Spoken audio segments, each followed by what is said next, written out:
Hello mga kapakpak, ayan nandito po tayo ngayon at may dala tayong passion fruit. Ang tawag dito ay passion fruit, ayan. Ani po yan ni Marlon, Farmer Marlon Watson, na binigay po sa atin, ayan.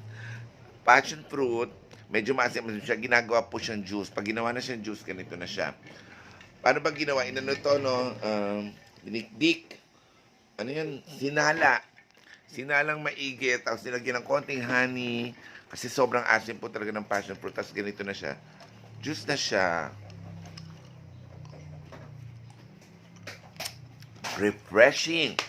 At punong-puno po to ng vitamin C. Kaya thank you, Marlon Watson, ang farmer natin na nag-aani po ng passion fruit. Ayan. Maiba naman, wag naman yung puro mga pineapple, puro mga kalamansi. Maiba naman, passion fruit naman po ang ating pagtuunan ng pansin. Ang dali lang itanim at saka bago at puno-puno ng vitamin C. Although, meron din naman tayong mga kalamansi.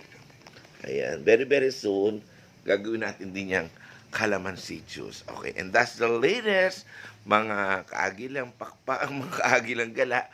Bye-bye!